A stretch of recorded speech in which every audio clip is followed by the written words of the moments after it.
What's going on, guys? Well, we're Chelsea back again with another video for you guys. Now, yes, I know the news around Chelsea is very quiet. There's no football this weekend. Very long, very boring, but at least not international break. But I want to give some of my opinions. I want to give you some positive news as well. So if you enjoy my content, make sure you smash the like button, subscribe, and hit the bell notification for more content coming out soon.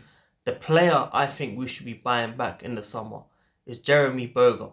Let me know in the comments below if you agree, disagree, and why. I just want to say that the club that he's currently playing for have come out and said, the managing director has come out and said, Chelsea can redeem him in June. We have excellent relationships with them. We met them before Christmas, also for other operations, because we like to have a relationship like we have with Barcelona. They can take him back, but we can also do an operation together. We can take him back after. There is total openness. Now, that's, positive, of course. We can loan them players, not just Boga, of course. We can loan them other players. But I just want to say, in terms of him against Mosander, for me, that pre-season when he was playing at Chelsea, I felt he was a better player. And unfortunately, the debut got cut short because of the red card. I think Cahill got sent against Burnley. And from that time, he never really got a chance because Conte fell out with the board, of course, and then, he gave up. So for me, I understand Mosander was the better talent, had so much potential. However, I saw Mosander like Freddie Adu, that big name that couldn't really make it at a top club. But for me, Boga, fantastic. I don't know if you're seeing the goals that he's scoring right now. He's not making players, he's shooting outside the box. And if you sign him, it's probably about 3.5 million to 5 million probably. That's what I've been hearing recently from the price tag. So, for me, that has to be done. If you get rid of Pedro, who should have left in January, of course, he could leave for Roma, could leave for MLS, could leave for China.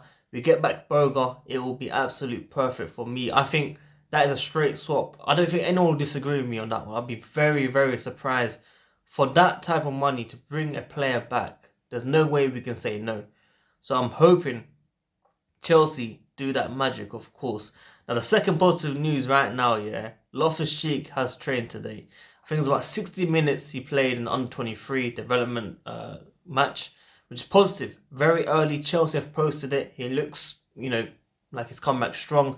Now, I've been saying it for ages. He will be like a new signing, but I don't want Chelsea fans to, have the thought that he should come back immediately back into the team because he might get injured again. Pulisic could get injured again. He could get injured again. We have to be very careful with our players. Now, of course, we haven't signed any players, which is why I understand Chelsea fans are all like, yeah, he must be playing. But realistically, I see him playing in March, mid-March maybe. As long as he gets the minutes under his belt. Doesn't have to come back in the first team straight away. He can come back slowly from the bench. And hopefully, he gets us those additional goals that we want to see. So for me, like I said, the first topic, Boga to Chelsea, must be done in the summer. And positive news for Loftus-Cheek as well. He's training well. He's come back stronger. Now, the next topic I want to speak about is, we're hearing some reports, not confirmed yet, rumours of course. We're watching Udinese's goalkeeper Juan Musso as the search for Kepa continues apparently. Now I think the media are trying to push it so hard to put as much pressure on Kepa. Of course, massive price tag. I think it's very early to judge him.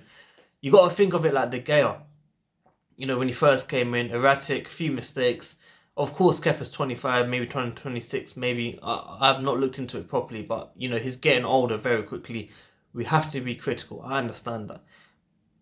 But the names I'm hearing that we're linked with are not better. They're not going to improve us massively.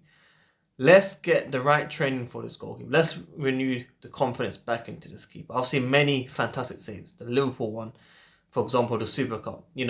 I can tell you 5 right now if I really wanted to. It was very surprising to hear Chelsea fans saying, sell him, sell him, sell him. I think, a core of the fan base on social media, Twitter, have said, get rid of him. And it's not nice. It's generally not nice. So I'm hoping Kepa gets the support. I hope he comes back very strongly. And hopefully the fans get behind his back.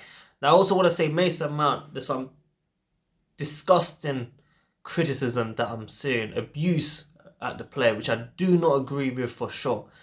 But I really feel it's kind of double standards from some of the Chelsea community where they defend him so hard, which is right. You have to defend Mason Mount against that. I'm not agreeing with any of the hate. It's disgusting. I want those accounts reported. But I saw hate for Marcos Alonso. I saw hate for Barkley, Pedro, Willian. Drink water. I saw hate for all these players. Yes, we can banter them. Yes, you know, we. It's free speech. You can say what you want. There's nothing wrong with that. But when you take it personal, wishing death, wishing against their family, etc., injuries, no. That's where it needs to draw a line.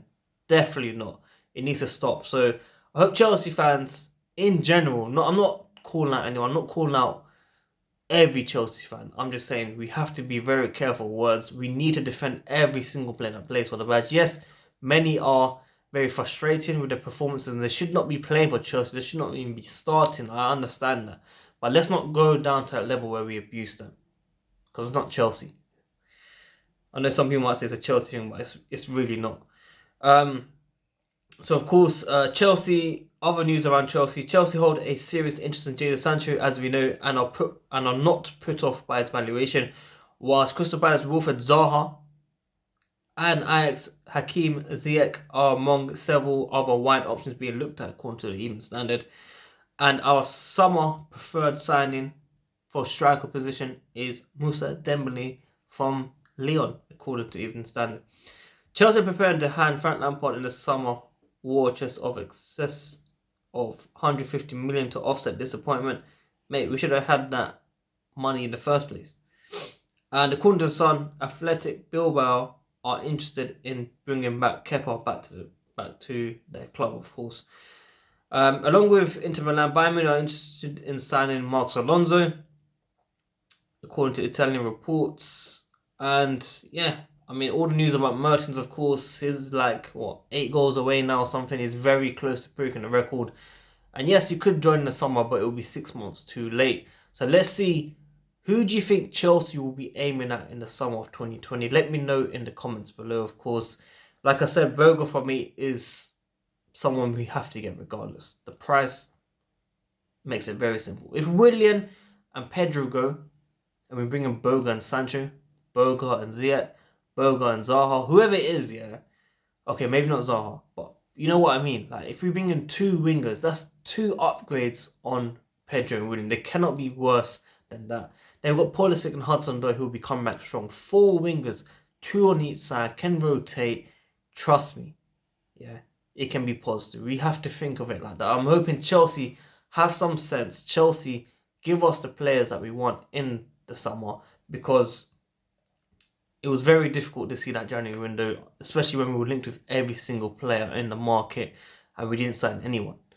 So yeah, let me know in the comments below. Do we need a defender? Do we need a keeper? I said for me, Kepa has to stay. I don't want him to go. I really think he will bounce back. And I really hope Chelsea fans get behind him for sure. And yeah, I'll give a massive appreciation to Reece James. He's coming to the team. Fantastic. Crossing, I can go on and on about it. Basically, it's immense. Our strikers, our players that are in the midfield. I think Lampard would have run into that box to box midfielder would have run into that box and scored majority of them. Strikers like Drogba, Costa will be scoring those goals. And I hope Tammy improves, because yes, he can learn from another striker coming in. He cannot do it alone. I think he's got about 14 goals this season for Chelsea in all competitions, which is fantastic. But he's missing those clinical chances that he should be putting away. And that is the difference between experience. There's no hate against him. There's no slating against him. Nothing. This is just pure advice. I think majority of Chelsea fans would say the same, where he should be putting those chances. I think he does know that, because, even Alan Shearer, Ian Wright were talking about it, who are fantastic players in their times, of course, and are decent pundits at times. And we have to be very, very realistic. Tammy Abraham can improve. He even said this: if Cavani came in, he would have learned from him. And that's pure mentality. That is fantastic mentality. But yeah, guys, that is everything I'm going to speak about Chelsea. My FIFA episode's coming out on my channel now as well. So if you want to check that out, episode 2, FIFA Career Mode with Chelsea, click the link in the description. Don't forget to subscribe to that channel, Sadiq Plays. And like the video, comment your thoughts. And yeah, join my journey on that career mode. But yeah, guys, if you enjoy my content, this one, smash the like button as well. Subscribe and hit the bell notification. Support this channel. And yeah, check out the podcast as well, man. Alex Scoreboard episode 6 has come out on all platforms: Spotify, Podbean, Apple Music, everything. So yeah, check it out, guys. I hope you all have a lovely week. Hopefully, Chelsea are playing very soon again. Well, Chelsea, I'm out.